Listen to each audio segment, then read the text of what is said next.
So epoxy grout, what do we get in the box for £80?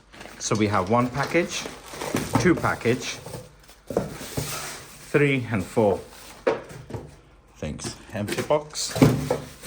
Here we have the double barrel gun. I guess you need it for this. This is epoxy grout.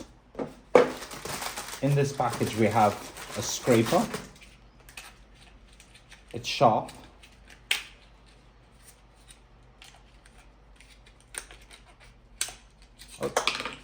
Okay.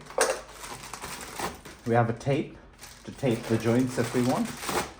And this must be some wax, so the epoxy grout is easy to remove the excess.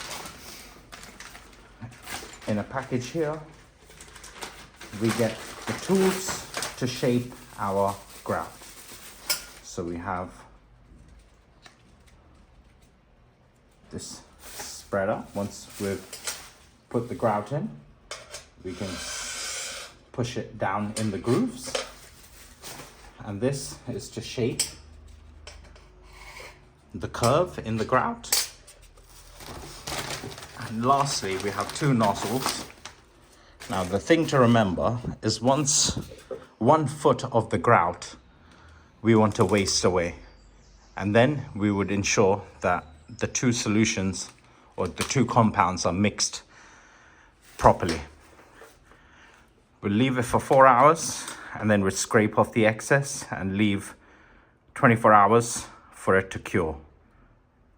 4 hours to scrape and clean up, and 24 hours to cure. Now you want to warm this in warm water for 5 minutes, which we'll do now, and that would help your grout to come out easily. Otherwise it would be hard and it'd be strenuous to get out. So let's, according to the instructions, even on a summer's day, we should leave this container in warm water. Let's do that. Thank you.